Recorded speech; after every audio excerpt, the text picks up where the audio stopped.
The views expressed on this program are those of the producers and individuals appearing on this program and do not necessarily reflect the views of the Sun Prairie Media Center staff, its video service providers, or the staff and elected officials of the City of Sun Prairie.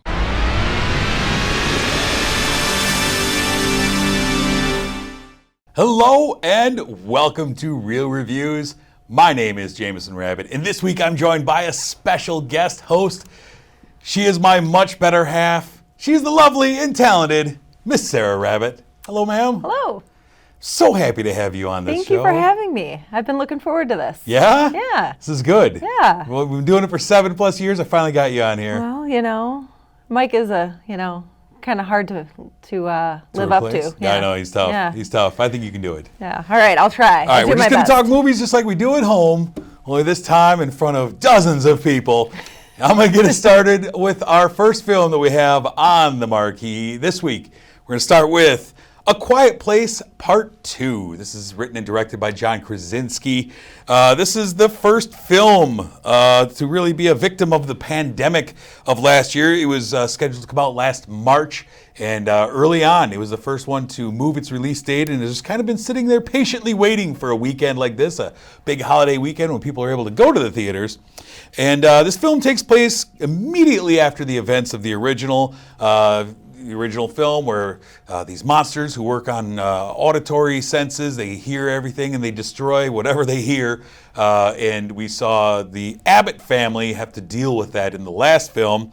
This one picks up immediately afterwards with the remaining members of the Abbott family in survival mode and forced to move. The family led by the mom, Evelyn, played by Emily Blunt, and her two teenage children, Regan, played by Millicent Simmons, and Marcus, played by Noah Jupe, as well as the little baby that was born in the original. They are on the move. They're venturing outside of their relative controlled environment and safety that they had, and they are venturing out in search of help, or whatever they can find. The film opens with a flashback to the day the creatures actually arrived on Earth. We see this regular small town life, Little League baseball game, neighbors hanging out, just regular, beautiful, small town life. They have no idea what's about to hit them and really change life forever.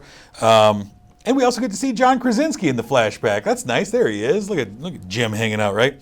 But it also serves to kind of jolt us back to a reality that this world is built and how bleak it's become in such a short time and how quickly society devolved.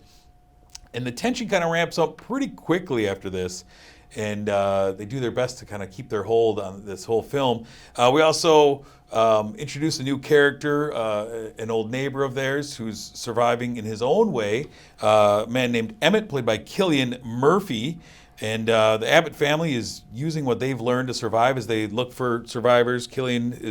He's got his own safety shelter, and he's none too happy to see visitors at first. He's not real thrilled to have someone show up, and of course problems arise and monsters show up. I'm curious because the first film was just built on tension through the whole film. We're meeting these monsters, all this stuff. Curious how that tension played for you in this sequel. I think it was very similar. I mean, it was obviously the first movie, you never quite see anything like that. I know the theater was just, you could hear a pin drop. Right. It was completely silent. This movie, there was a little more dialogue. They had a safe space that they found where, you could be relatively normal. Yeah. So there was more talking and kind of just less complete, whisper and sign language being used. But the tension was there. Yeah. It was definitely there. Yeah, it felt to me a lot like the middle chapter in a trilogy. You introduce the characters, you introduce the tension. This one, we kind of hang out a little more with the characters. I thought that especially for the children, because they have grown up, that we got a little more of their character. They had a little more development. Yeah. And we didn't learn a whole lot more about the monsters, which I was kind of frustrated with. I want to learn more about what they are, where they came from, anything. Right, and which in the beginning, that's kind of what you think you're going to get, and then it doesn't really develop. It just, Yeah, I would have liked that. Yeah, they're there, and then they cut to, present day. Right. I thought that they did a good job. I was kind of not pessimistic, but I was concerned, like how you're going to rebuild the tension that you had in the first one Yeah. as you're learning about these creatures in this world and just how quiet that was. And I thought they did a decent job in kind of replicating that fairly early on. There's some tense moments. I know you jumped a few times in the Yeah, theater. for sure, You know, sure. things are quiet and you get a few jumps. You also do the thing where they split the teams up. You know, Yep. the first movie, it's all about being together. Stay with me. We've Yep. got to survive. This time, we split them up. We have Regan and Emmett doing their own thing. Yeah. The mom has to go off on a supply run, which leaves Marcus and the baby alone. And so now you have 3 stories and 3 opportunities for creatures to come get you. Right. So that was interesting to me.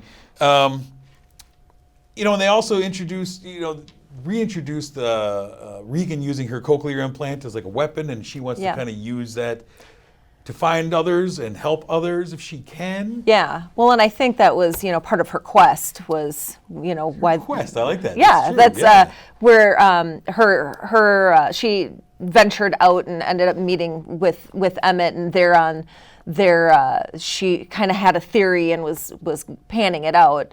But yeah, it's a genius idea. Her dad, John Krasinski, came up with that in the previous movie, that her implant could kind of deter these creatures from attacking. Yeah. One of the things that kind of bothered me, and it's a nitpick, but when we see the flashback, which takes place the day the creatures arrive, we don't really know how far before the original film that was, but the actors are all grown from when they were kids in the original Right. film. But they're all teenagers now in the flashback. But the baby's still a baby. The baby's But there's teenagers in the flashback, and then it cuts to now, and I'm like, well, wait, but how long? Because it felt like in the first film that they'd been They were in pretty this for a young, while. yeah. They'd built this compound. They laid sand down on their paths. They had a system in place. And it just felt weird to me. Like the timeline didn't quite jive for me. That's neither here nor there. I felt like it was just a way to get John Krasinski in the movie for a minute. Yeah. But it didn't. I think it's a solid sequel. Left a lot open. Didn't really push us too far into this universe. No. Like a middle chapter of a quest, right? Yeah. This isn't the end of it. No. They definitely left it open for a third. Yeah. You got to let them finish. Yeah. Wish we would have gotten more development of the monsters. I think that would have made it really interesting. I'm hoping we do get more of that as it goes along. Right. But it left me with a lot of questions, which I guess is good. Yeah. Make me want another one. Yeah. Curious what you gave Quiet Place Part 2. I gave it 3. Nice. I gave it 3 stars. It was not as good as the first, but it was a decent movie. Yeah, I enjoyed it more than I was expecting to enjoy it. Actually, I gave it 3.5 out of 5. The first one I think I gave like a 4 or 4.5. Yeah, the first one was great. Yeah, and kind of groundbreaking, but still a really enjoyable film. One to definitely go check out. Go down to the Cineplex, check it out. It's worth your time. Another movie that we have on the marquee this week is a film that you have for us. What do we have? Yeah, so we're doing Cruella. It's an origin story of one of the meanest Disney villains. She begins as Estella, an orphan who is befriended by 2 child thieves. They build a life together on the streets of London, stealing, scamming, and kind of just causing a lot of havoc. Estella is approached by a fashion legend in what I like to call her mannequin moment by her design in window dressing. And becomes kind of an assistant to the Baroness, who is this huge fashion designer. Played by Emma Thompson. Thompson. And as they work together, Estella's alter ego, Cruella, comes out, and the 2 of them duke it out in the fashion world. And Emma Stone plays Cruella, who I just thought she was fantastic. Yeah, she's really good. There's some fun things like, first off, it's a Disney movie, so in the first 5 minutes we have to kill a parent figure. Yep. Got to wipe them out right away. Make this kid an orphan because it's Disney. I love Jasper and Horace. Her Two guys friends. she falls They're in with. great. Played by Joel Fry and Paul Walter Hauser, respectively. I love Paul Walter Hauser and everything he does. He's Horace, and he cracks me up throughout the film. But I like how they use their talents of deception for all kinds of things. And Jasper uses his talents of deception to get her in the door with the Baroness. Yep. And it's an interesting film because, the Baroness, I mean, I felt like watching her and how she treats her employees, she was like, Emma Thompson was doing her best Ellen DeGeneres impression. Yeah. Of just like being the worst boss. Kind of a Devil Wears Prada type of that's type what I was scenario. thinking of. Yeah. Yeah. And at first, there's a lot of twists and turns, but you watch Estella, we see her as a child having this Cruella personality that her mom says, no, put that away. Mm-hmm. No, you be Estella. And so she's a sympathetic character. She's going through, and the Baroness is the worst person in the world. Yep. Treats her like trash. But Estella's moving up. And you the feel ranks. for her, and you're rooting for her. And right. And then a discovery about the Baroness comes out, and a secret is unveiled, and suddenly Estella, a switch is flipped. Yeah. And Cruella appears, and you love Emma Stone, you love Estella, you feel sorry for her, and the switch is flipped, and Cruella comes out, and even Jasper and Horace, who are her lifelong friends, are just like, I've had it. You're a monster. Yeah. I don't even want to be around you. And suddenly she's not the sympathetic character anymore. And she's really unlikable. Yeah. And she treats everyone like trash. And you see that it is definitely an alternate personality that comes out. Yeah. And she's alienating all her friends. And, and then obviously Cruella seeks her revenge and her rise to power as Cruella de Vil. But, great performances in here, though, right? Oh, it was amazing.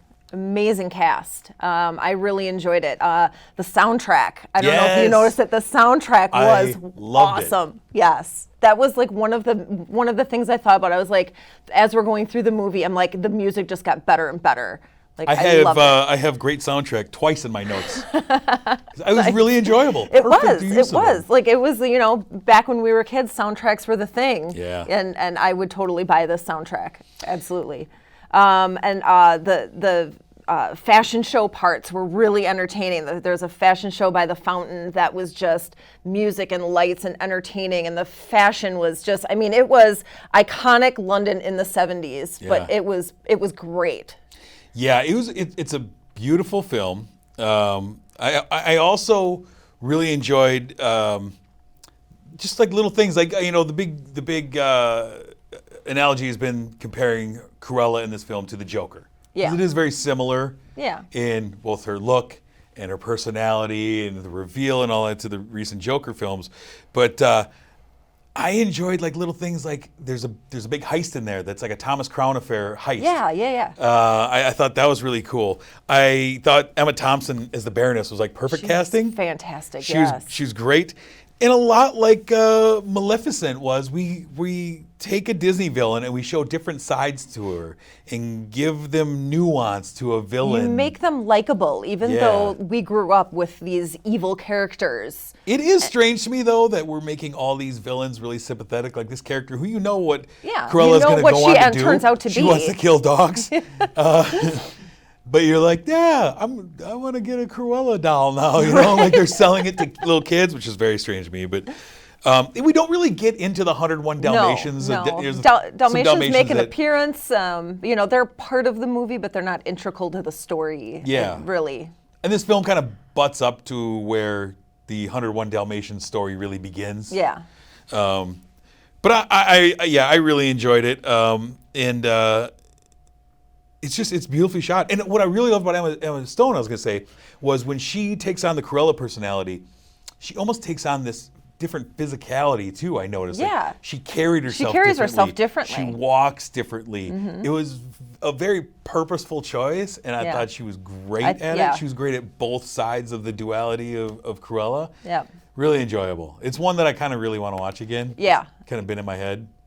And good soundtrack. And good use. I was wondering if they're going to use the Cruella de Vil song from the originals, and I like how they kind of used it when they did. It was fun. Get her in her Rolls Royce cruising around. But curious what you ended up giving Cruella, though. I gave it 4. I gave it 4 out of 5. Nice. Yeah. I'd watch it again. I would probably, it would probably be added to our collection. Yeah. Yeah. Yeah. Yeah, I've been hedging all week on this one, and since we went and saw it a few days ago, I put in my score, And then it's kind of been in my head. Yeah. And it's kind of moving up a little bit. Like, yeah, you know what? I really enjoyed that. So I gave it 3.5 stars. I'm hedging towards a 4 because it was fun. I do want to go rewatch I mean, this it was a solid 4 for me from right when we left the theater. I was like, yeah, I want to go see that again. It's not, it wouldn't be considered my favorite movie. It's not the greatest movie out there, but it was good. How do you feel about Disney doing this with all their villains? Because they've been taking all their animated films, doing the live action treatment of them, but then now they're also doing the villains.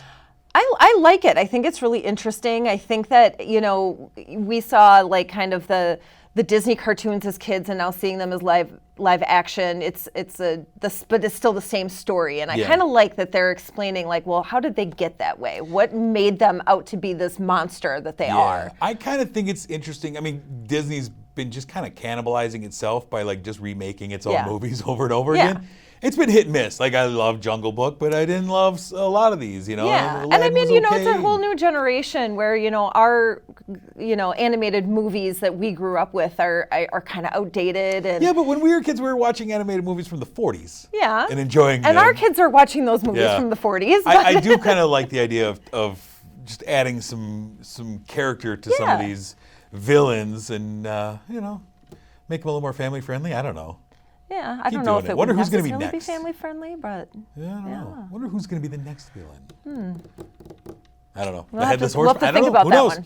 All right, let's move on, madam, into our streaming spotlight this week, and it's a little different one, but it's very fitting.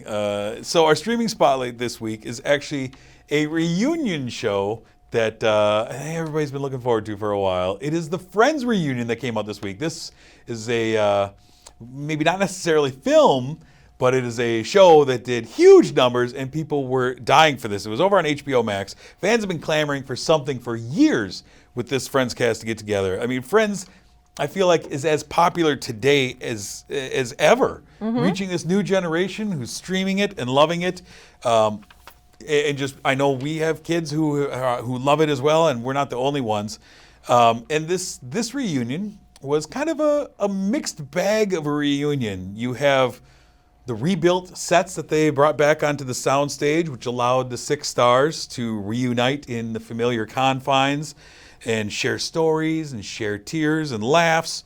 And then you had the more standard reunion out in front of the iconic fountain from the intro of Friends, hosted by James Corden, in front of a masked, socially distanced, and it looked like very chilly crowd. Yeah. Everyone's in winter parkas sitting outside. And so that kind of led to your standard Q&A, which led into clips and other segments. And then you had table reads of old scripts, and you also had the producers on sharing stories about how they cast this cast, and you get some various guests and all that stuff. But the reason we chose it was you and I are just massive Friends fans forever. I mean, I couldn't even guess how many times we've watched the entire series. Several. Oh, it's several, for sure. Were you excited for this reunion? I was really looking forward to it. Yeah? Yeah, I was really excited for it. Kind of, I think the last time we watched the series in full was before it was off of Netflix. And, we've been anticipating, they've been talking reunions for years. Right. And whether or not it was going to be, a continuation of the finale or get a movie. Yeah. So it was just, there was a lot of anticipation for this to come out. Yeah. Would you have preferred them to do like an extended episode, a movie, as opposed to this style of reunion? I kind of was looking forward to something more along the lines of the continuation of the characters and see kind of where they ended up, if Joey ever settled down and got married, what happened with Phoebe and Mike. It's like you kind of knew Ross and Rachel were going to have their thing, and Chandler and Monica were going to be a mess with twins. But you kind of needed that, maybe 10 years later. Like maybe, well, they're still funny. But, now their kids are grown up and, Emma's Logan's age, 18. So, yeah. Wow, that's crazy. Yeah, but it wasn't what I was expecting for a reunion. Yeah? Yeah.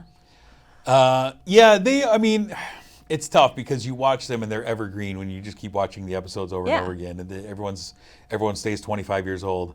And some of these people I haven't seen in a while. No. You know, I mean, I see Lisa Kudrow on a lot of things. I haven't seen Matt LeBlanc a lot lately. I haven't seen Matthew Perry in a while lately. And that was kind of the one big shock was Matthew Perry. He was a little rough. People were worried about him after this came out. The internet was afire with people worried about Matthew Perry. Yeah. And rightfully so. He was not looking healthy.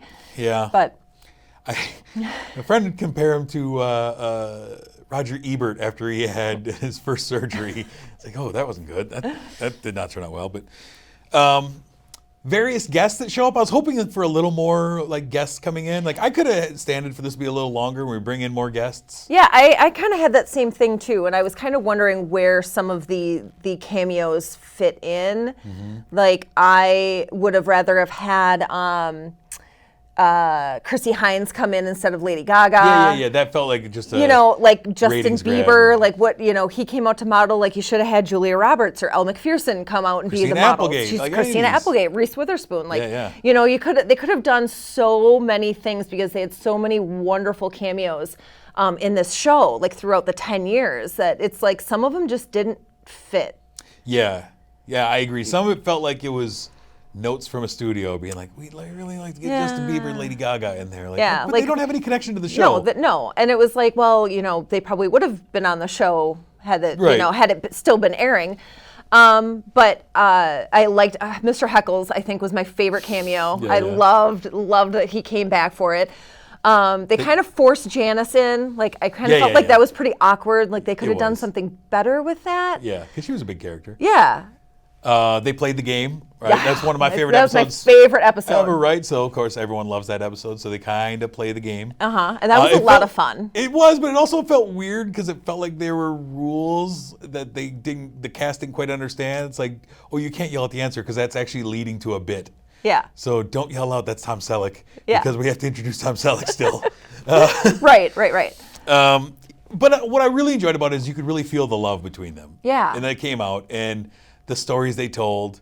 Matt LeBlanc seemed like he had stories that maybe not everyone wanted to be told, and he was cracking himself up with them. And he seemed to be the one that remembered a lot. Yeah. Like they didn't remember the ball episode, and Matt's like, yeah, I remember that. Like it was you and I. Like and Ross is like, I don't remember that. Yeah. But I really enjoyed it. I was disappointed. I feel like it could have been better. Yeah. And it felt very disconnected. It was like, they're in their old space having memories, and then they're at a table read, and then they're in front of the audience, and then it was like so much. It was hard to follow. Like I could have done without the whole James Corden thing. A, I'm not a fan of James Corden. B, it just felt weird. And it also put it right in a time frame when you're watching people with masks being socially distanced in the crowd asking questions. It really locked it into this is when this happened. Yeah. And to be honest, like didn't need it. There weren't a lot of questions. Like there were only I think that time would have been better served with other things or giving more guest stars or what have you. Yeah. Like I enjoyed them doing the table read. Like give me a bunch of bloopers. Yeah. Just just kind of them being them instead of them sitting on a couch. Just it was awkward. That part of it. Having said that, I had a big smile on my face. Yeah. I still enjoyed it. Yeah. And we got an answer on if there will ever be another episode or a movie. They answered that at the end. Not happening. No. I'm curious. We give a score. What did you give this Friends reunion? I gave it a 2.5. Oof. Yeah. Yikes. I was disappointed. You are the Friends super fan. I am, and that's it hurt. I was kind of bored during part of it, and I just was expecting so much more. Check me out. I gave it a 4. What? I had fun just being back with my friends.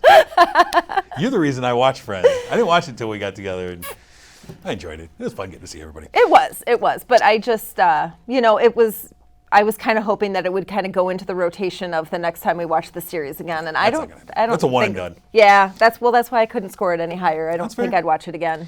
Let's take a look back, man, for our movie Throwback segment. All right. Or I have you select a film. What did you select for us this week?